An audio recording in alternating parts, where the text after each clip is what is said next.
with the pussy. Nothing wrong with the pussy. Nothing wrong with the pussy. Hey, welcome back to episode 40 of Something Wrong with the Podcast. It's your boy Julian. I have quite a few topics to get into today, but I do want to start with something that made me laugh, and I'm sure if you're clipping out there, here's the moment you probably been waiting for a minute. I jumped into a Twitter Spaces for the first time in a long time with my good friend Danny from The Stop. It's been a while. I haven't spoken to him in a bit. It was good to catch up. We talked films. We talked just about some things that were going on in the Spaces world. And it's always nice to just kind of, just from the periphery, stay informed on what's going on in the hip-hop podcast sphere, to the extent that I wish to look into it. So because I was talking to Danny, I was like, I haven't looked at his YouTube channel in a minute. Let me go click on what he's doing. And I did, and I saw my face on a thumbnail. It was my face and then Maul next to me, and Danny with his classic clickbait title. Maul takes a shot at Julian. Then I was like, all right, well, what is this? Let's see this one this time. It's been a while since we've had one of these come down my radar. So I clicked it, and it was some like innocuous throwaway. It's the same thing. You know how they just regurgitate the same talking points. It was something about a party or whatever, and maybe someone will get punched. Whoa, got him. It was another joke about getting punched. And then Rory, in a very Rory way, looked to Maul. He was like, well, come on. Meaning like, why invite this, what I'm currently doing? Like, Rory knew that if I'd come across it, I would probably address it. And I don't care to address this, like, to the extent of like writing another poem or any gay shit like that. But since Maul brought it up, I haven't obviously spoken to those guys nor looked at their content. But I can only imagine, if I'm going to take a real swing and crack at it here, in the however many episodes since I've been gone, call it the 40 episodes or 80 episodes they do twice a week, excluding Patreon.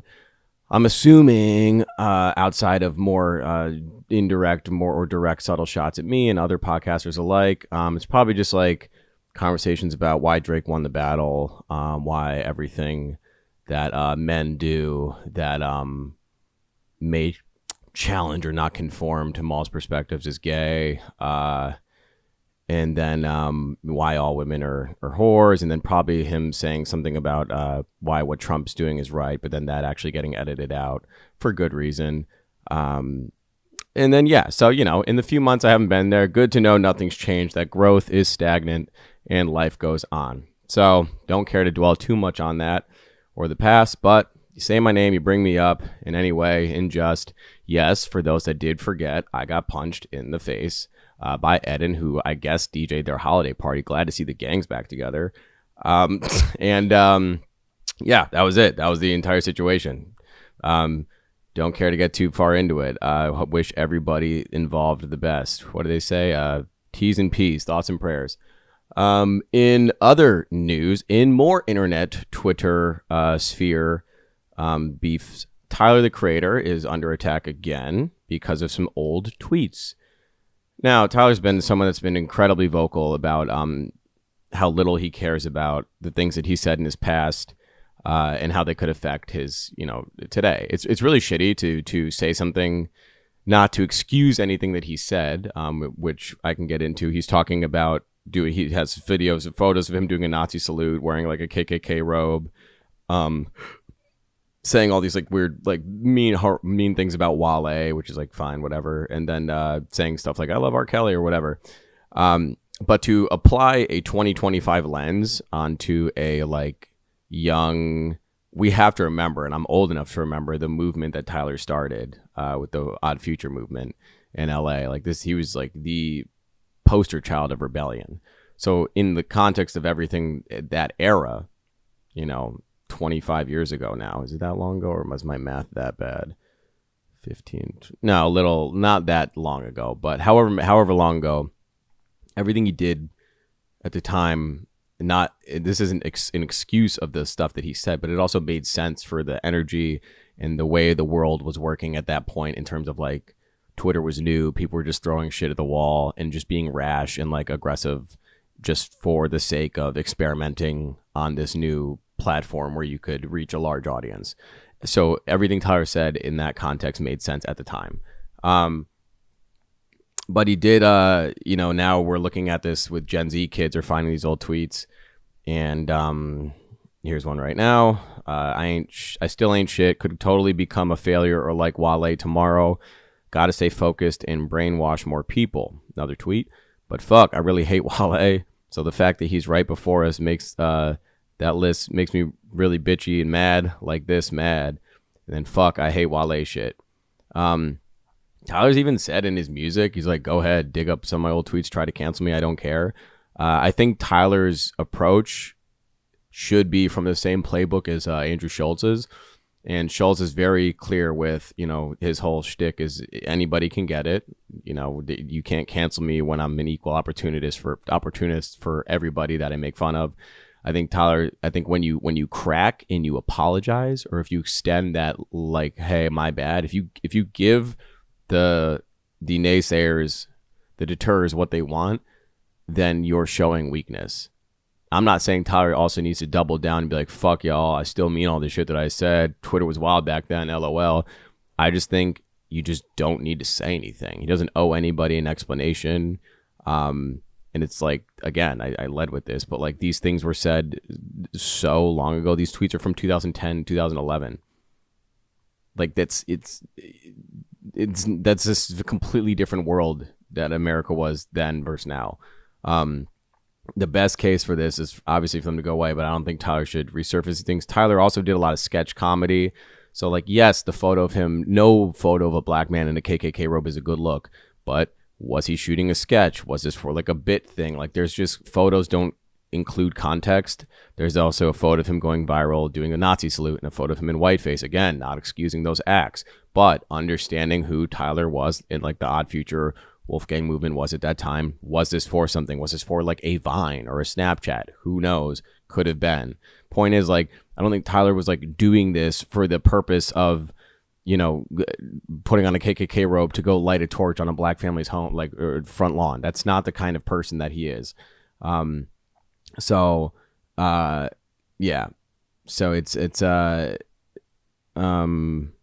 he's someone that I guess in the past he's deleted some tweets, which I don't think you should do, because that is like an admission of, in some way, like owning your faults, which again, like, is this fault? Is it not?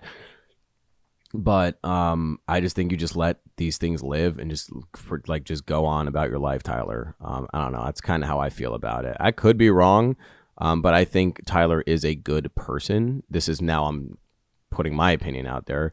I think Tyler's a good person, and I don't think these tweets are like by any metric the like definitive beliefs of who he is as a person nor as an artist. I think he was just another rebellious teen kid that happened to come up in the era of Twitter, had an audience, had a following, and was very much in the world of saying ridiculous shit. I mean, look at the inspiration for his. It's not like he was only crazy on Twitter. The lyrics of his music, the music videos. He hung himself in his first music video. Like, he eats a cockroach in that same video. He talks about crashing the plane that blank Bob is in. Like, that's his thing, and he's doing it through the lens of artistic integrity. So I don't know, maybe I have a longer rope in tolerance when it comes to things like that, because this isn't like, he just went out there just to say these things, but his music sounded like Bruno Mars, like it fit who he was at the time. And obviously Tyler has since grown immensely. We've seen him grow a lot as an artist, and seemingly as a person as well. Not like this is somebody I know. It's a bit of a parasocial relationship, but I feel like he's vocal enough and communicates enough for us to understand how he's changed as a person. Anyway, in more like global news, hard pivot here. The Louvre, for my Parisian listeners, was robbed. This is a pretty freaking crazy story, because the word heist, I feel like just doesn't belong in 2025, because everything's on camera. Like, where are you going to get, like, what do you do? Heist is like some shit you heard from like the 30s, So to have a heist of this scale in one of the most like protected and guarded places in the world is pretty impressive. Nobody was hurt, so you can have some fun with this one. But there were, let's read through this. How thieves pulled off a daytime robbery heist of the French crown jewels in 7 minutes. Guys, this was a 7-minute heist. So pretty crazy. So from how this worked is they took one of those like construction cranes, put it up to the window, used one of those like cartoonish window saws that cuts out like the perfect circle and like Tom and Jerry, and it's like zoop, like bink, and then like that folds down. You go in through the le, and then you grab like a bunch of rubies, jewels, and obviously incredibly rare and expensive one of a kind stuff, and then we're out of there. And this is, mind you, this happened at 9:30 in the morning on a Sunday, right after the museum opened. So it's not like it was closed. There were civilians and just regular museum goers there. There's some pretty crazy videos of people once the alarm sounded off, there were people running all over the Louvre, like, thinking that their lives are in danger. Luckily they weren't. But these guys, as far as we know, here's what was taken. There were 8 items stolen from the cases, according to the French Minister of Culture: a tiara, a necklace, a single earring from a sapphire set. Damn, imagine just getting one earring, not the whole set. From a sapphire set belonging to 19th century French Queen Maria Amélie and Hortense, whatever. An emerald necklace and a pair of emerald earrings from Empress Marie Louise. A brooch, and then a tiara and brooch belonging to another empress, the wife of Napoleon III. The thieves evidently dropped the crowns of empress, which features, they dropped this one thing which features over 1,300 diamonds, over 1,100 rose-cut diamonds, and 56 emeralds. During their escape, according to authorities, it was found near the scene. They have a photo of it. That is beautiful. It was found near the scene. If you're just like a museum goer and you happen to like be in the bathroom when the robbery goes down, and you walk out and you see people screaming, running, and scattering, but then you see this literally over 1,000 diamond items sitting on the floor. Yeah, there are probably a bunch of cameras there, but like, would the thought of just scooping that up come? It would for me. I will say, like, I'm not like, ooh, I'm gonna take this and steal it, but I mean, if you see that has to cross your mind, like, yo, what if I just like put this in my pocket, or like my daughter just happened to pick this up and she had it on her head, her hair. The museum, which houses world famous art from Leonardo da Vinci's Mona Lisa, is currently closed. Remained closed on Monday. Remember, this is today as I'm recording as this happened. Visitors who had booked tickets will be refunded. So it looks like they're obviously taking this seriously and going to close down. This is pretty crazy because, like, this is a string of robberies that have been happening. Last month, thieves used a blowtorch and grinder and stole about $700,000 worth of $700,000 from the worth of gold from the Museum of Natural History in Paris. Earlier the same month, 2 porcelain dishes and a vase worth a value of about $11 million were stolen from another museum. And earlier this month, at a separate museum, we're on our 4th museum now, this was robbed twice in a 3-day span, this other museum. The Louvre, which hosts about 33,000 objects, has long been a target of thieves. The most famous Louvre theft happened in 1911 when the Mona Lisa was stolen by an Italian decorator. It was recovered 2 years later in Florence, Italy, where the gentleman that stole it was arrested. More recently, in 1976, masked thieves entered through the same window used in Sunday's attack. Interesting, these guys did their research, to steal a 19th century jeweled sword, which belonged to King Charles X. It was never recovered. That's got to be a sick family heirloom. Look, I'm not like pro steal shit or like pro, but like, if you're gonna target places, and I know there's like history to these things, but if you're gonna do it, it's like, it's high risk, high reward. So if you're willing to play ball and you make it out, then like, congrats. Like, and also like, who in Paris is really like, damn, they got King Charles X jeweled sword. King Charles X was probably a fucking perv. Like, he probably diddled kids and, like, used that sword to do some nasty things. Like, none of these people are good people. Also, like, I understand you need these things to preserve history and tell the story of history. There are 33,000 items in there. One little bedazzled sword that's going to some bloke in the countryside of England. Like, let him have it. Nobody gets hurt. As long as nobody gets hurt. Let me establish that first. Let me get ahead of this. If no one gets hurt and the heist goes well, like, I am, controversial take. Well, this actually leads into, I wasn't going to bring this up, but I saw the movie Roofman. So I was going to say, I feel like I'm pro bank robbery as long as nobody gets hurt. And this is why I bring up this movie Roofman, which I didn't know the premise of. I thought it was going to be like a comedy based on the photo. It's Channing Tatum stars in it alongside not Penelope Cruz, Jesus Christ. What's her name? Oh, that's going to bother me. Oof. Let me look this up. Roofman cast. It's what's her face? Kirsten Dunst. Jesus, I butchered that. Kirsten Dunst. Peter Dinklage is also in it. And Lakeith Stanfield's in it as well. There's a few other characters, guys in here that are great. Jimmy O. Yang is a great comedian. He plays like a very minor role. The point is, Roofman is a story about this guy from like 2002 or 2004, like early 2000s, post 9/11, in some like rural part of the country, and he was a thief, like a famous, notorious thief. He broke into a lot of McDonald's, Burger King's, fast food restaurants chains. And if you're listening, I'm not going to spoil the movie, so you can. It's also a real story, so you can also just look it up too if you care. But he would go in through the roof. He'd cut like these gentlemen. Well, he was more blunt with it. He'd take a hammer or like yield something and just bang in through the roof, fall in like a pretty hard drop, and then get there while like the employees were opening in the morning. So in the opening scene, he breaks into a McDonald's through the roof, sees a few employees, and this is what the gentleman did in real life. He would see them and say, "Hey, look, like, I'm not here to hurt you." He'd always wear this ski mask. He's like, "I don't want to have any harm done. I don't want anybody to have any like trauma."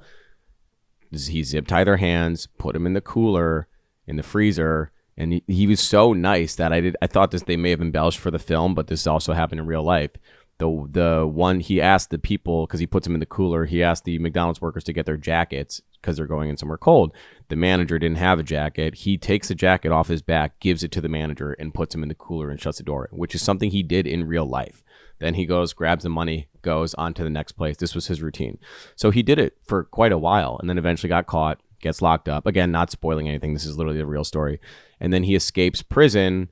And then this is like when the movie really starts, because he's living on the run now. He's not like a freed man. He's living on the run, and he ends up living inside a Toys R Us. It's pretty cool how he managed and survived for such a long time in there, and then actually falls in love, and it's a pretty great story. But my point is, the man, what he did wasn't good. I'm not excusing robbing. I'm not excusing that defiant of like an act.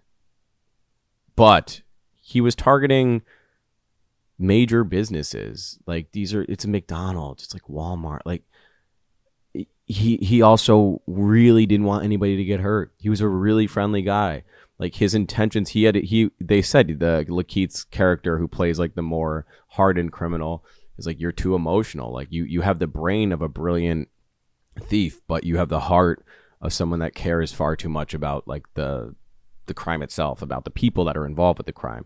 He's not a cold person. He's a really sweet and nice guy. Fascinating story. Actually a pretty good film as well. Roofman. If it's currently in theaters, go check that out. Let's talk about roofs in America. American roofs. Ones that'll never break. Psych. Wait a minute. Because currently Trump is demolishing the White House. Well, not the full house, but a pretty significant part of the White House, to build a $250 million ballroom funded by, get this, Amazon, Lockheed Martin, and Palantir. Thank you, Israel. All during the government shutdown. And as he covers the Epstein files, of course, naturally, this really does sum up America. We're in the midst of a government shutdown where let's start breaking ground on a $250 million project on one of the most historic buildings in the country. Let's just rip down a pretty significant portion of it to build a fucking ballroom. And then again, just to bury the very things in which we should be talking about and the stories that need to be taken care of and the information that people are owed. So it's cool to see our government tax-paying money go to a war. That ceasefire has now since been broken. Duh, no shit. Guess who broke it? And then also, why not? While we're at it, let's just put in, $250 million into a fucking ballroom that's probably just going to be covered in gaudy gold and glitter. Really cool. I love the state of this country. We're heading in a really positive direction, guys. To make the country great, you have to tear it down. So we're in the process of flattening our White House, the physical home that represents the country. We're in the process of flattening our freedoms. We're in the process of flattening and demolishing our amendments. We're in the process of flattening and demolishing our financial freedom. So good. Like you need, ask any architect, ask any civil engineer. You need a sturdy foundation to then build up. How will we build this beautiful ballroom if you could afford eggs, this ballroom wouldn't be possible. Pick one, a ballroom or groceries for your kids. Don't be selfish. This is a democracy. Everybody makes sacrifices. And when I say everybody, you make all the sacrifices because daddy needs a new ballroom. Fuck putting your kids into a summer camp. Ballroom. We need gold toilets everywhere. So, things are great. Things are going really on the up and up in this country. And we're so lucky to call this place home. And in the shutdown it's all the Democrats' fault. They'll never see the bigger picture. Incredibly selfish group of people. And I hope Trump wins again. And I think I hit all my talking points. All right, let's continue. Another movie I saw, Good Fortune. Good Fortune is such a fun little movie. I think it's good. It's original script. It's a comedy script. Aziz Ansari is back. It has Aziz as the director and star. Seth Rogen is in it. Keanu Reeves, Keke Palmer is also in it. Really cute concept of the Keanu plays this really shitty angel. He's the angel of texting and driving, and he intervenes too much into the lives of Aziz Ansari and Seth Rogen. Hilarity ensues. Aziz is like a shitty delivery driver. It's really quite an accurate cultural commentary on like the difficulties of surviving, kind of what I was alluding to with the ballroom and that whole bit. But how nearly impossible it is for someone to just live in not even live comfortably, just live in this country, working multiple jobs. So it's a cute film. Go check it out. It's currently in theaters. I saw it when I see it. If you're listening to this, I saw it 2 nights ago. I'm back in my movie bag. There's a bunch of Halloween content that I can't wait to see. Y'all know I'm a Halloween junkie. So I will be in and out of the theaters. Good Boy, I want to see. That's the dog one. And then there's like a few others as well. I'm just blanking on the names. Weapons is still movie of the year. Gonna remind you of that. What else is going on? We have a few things that I want to cover. Knicks Cavs season opener is this week on the 22nd. If you're listening to this on day of release, the game is tomorrow on Wednesday. Let's go Knicks, first of many. We are the favorite in the East, as we should be. And I'm super excited to go to some games this year and cheer my guys on. And my prediction is we win the East, but we go to the finals and probably get clapped. But you know what? I'll take it. It's going to be an exciting year, and I'm so happy to be in the city during this part. I do want to end my episode with another like peaceful reminder to lean into your community and those that you love and stay out of the frivolous nonsense online. I know I began this episode with reacting to some frivolous nonsense online, and I'm sure those of which that wanted to see that part are not going to stay around for this part of the episode. But let's close the loop on that. No love lost on my end. I truly, when I say I do not care nor pay attention to anything that's going on over there or generally in that podcast sphere, I do mean it. I am in a much happier place. I actually went on a really long walk with a friend recently, and she was telling me about she just left a really lucrative job, and she was, explaining to me that she's, for the first time in her life, has these like different levels of anxiety and like existential dread because she just doesn't know what her purpose is anymore beyond what her defined purpose was at this very successful and large tech conglomerate. So we just walked and talked about the ebbs and flows of life. And I said to her something that I believe resonated. At least she said that it was a good point that my therapist has said to me when I was really going through some stuff earlier this year, not that long ago. And I was telling my therapist that with anger, certain emotions, mainly anger and things of that nature, I tend to like suppress it or drive it down. And he's saying you can't just focus on the positive emotions. You need to you need to feel all of your emotions. They all deserve to have their moments when warranted. Like you shouldn't mask your anger or your sadness or whatever. You should live in it and feel it. And that's basically what I said to her. I was like, you're living in this period of angst and existential dread, and you're looking for what you think the future will look like and how you intend the future to end, and then also the things in which you loved about the past, and you're clinging onto those memories. Try your best to live in this thing as uncomfortable as it is, because again, life is more often than not uncomfortable, but when it's uncomfortable, you want to escape that uncomfort and you reach for the future or the past to escape that, or drugs or substances, whatever, what have you. But live in that discomfort, discover what it is about that moment that makes you feel that way, and then own it, like honor it. It's not going to feel good. It shouldn't feel good. For my people that listen, that work out a lot or are learning a new skill, that's the process that hurts the most. When you're lifting, you're tearing muscle. It's fucking hurts. It's supposed to hurt. Keep going. Finish the set. Finish the rep. Don't give up. Like, there is so much beauty in the uncomfort, and through that uncomfort comes the correct course, timing wise, and also the correct version of yourself blossoms. Don't cast a version of yourself that you think other people want you to be, or you've convinced yourself that that you're gonna, I don't know, like I can go on and on and on, but just be intentional and be honest with yourself, and don't escape those uncomfortable moments with yourself. That's my tidbit. Lean into your community, talk to people, stop doom scrolling. My phone time has gone down over the last few weeks. It's been great. I've been getting so many steps, and I've been walking. I love the fall. I'm outside. I'm in a flannel. I mean, I'm cozy, boys. It's just get outside and just turn this off and just fucking go get a cortado. I'm obsessed with cortados. If you're a coffee drinker, I have old man taste buds. I love bitterness. A cortado is half equal parts espresso and milk. And it is just the right amount. It's right to the point. And it's just beautiful. It's just got it just rounds off the espresso a little bit. It gives it a little buffer, but you still get the real grit of the espresso and the earthiness of it. So anyway, that being said, I love you all. Thank you so much, everybody. We made it to episode 40. This is incredible. And I can't thank you enough. If you've been looking at my socials, I've been posting a shit ton more, which I'll talk about how that's been happening another time. But until then, I love you all, and have a great week. Bye-bye. Something wrong with the pussy.